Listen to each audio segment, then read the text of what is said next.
Yiggity. And we're back. And we like to spark the conversation here on the Keep It P podcast. I ran across a video on X like I always do. I scour the internet so that you don't have to. But I got a question. Is she right? It says NYC to all of a sudden you have bilingual Spanish speaking in order to get a job. It's not right.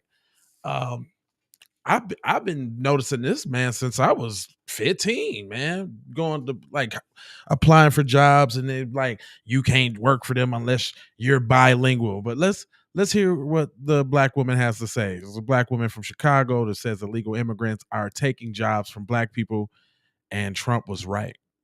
Go ahead, take it away, mama.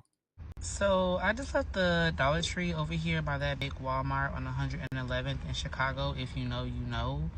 And all I seen was migrants in the store stocking.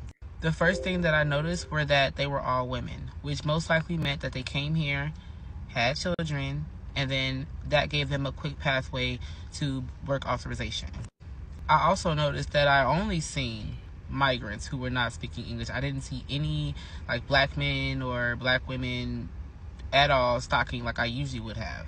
So that lets me know that they were firing the black people to now hire these migrants because they can pay them under the table. So when I got to the front, I asked the cashier, like, "Hey, are y'all outsourcing your stockers now?" Because I used to be a manager at Dollar Tree, and that was all done in house. So to see migrants had kind of raised my eyebrow. And she said that basically they fired all of the black ones and then hired these migrants to now do all of the stocking. And the migrants are the ones who get decent amount of hours because they're refilling the store. The cashiers are now barely getting hours. Wow. Now that's interesting because these positions, when they were held by black people, they weren't getting hired. They weren't getting hours. Now all of a sudden it's being done by migrants. They have enough hours to give them to stock the store. And see, this is what pisses me off about this whole migrant situation. They're literally stealing jobs and taking jobs that were for black Americans. This is a black American community. How is it that we have migrants who are the majority of the people working in a Dollar Tree that's been predominantly black for years and years, and then all of a sudden within 2-3 years now it's completely ran by migrant stockers who get more hours than the previous workers who are already black? And truthfully, as a community, we need to be outraged because these are the jobs that are supposed to be going to the young black men and the young black women who are coming out of high school, who are now going to be forced to commit crimes and be on the corner and find all of these illegal strategic ways to try to make money because they can't even just walk up to a local Dollar Tree. They can't even walk up to a local McDonald's. They can't even walk up to a local Burger King. The Burger King by my house, literally a year ago when I moved there, was all black when I went into that Burger King. Now when I drop my son off at school and I go into that Burger King, all migrants. It's one black manager in there, and every time I see her, I tell her like, "Yo, sis, do not leave. They banking on you leaving. Do not leave. Keep the power. Keep the power."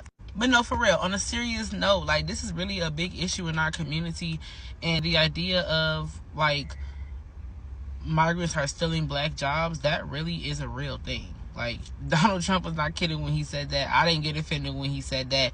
Like it's a real thing, and Chicago Red is standing up for that. But yeah. Hey, listen, man. I gotta 100% agree with her, man. Like I've seen this happen firsthand, which kind of forced me into some of the endeavors that I want. Like, man, I don't want to work for nobody. Not only that, when you get the job, you discriminated on when you get the damn job. So let me know what y'all think about that. I'm not gonna hold you, but I'm emoji, fold you, and scold you about being on code. And I need you to do a couple things. I need you to go ahead and subscribe for the vibes. I need you to hit the like for the spike in the algorithm. A comment does the same. It's just like wiping your feet when you come in somebody's house. And then I need you to go ahead and share if you care about getting black empowerment everywhere. Please do that on the platforms that we own, Jones. And just to bring it on home, I got love, peace, blessings, and aloha. I'm out the Doha for Shoha. Let me look you in your eyes because you already know. Yiggity. FBA fixation.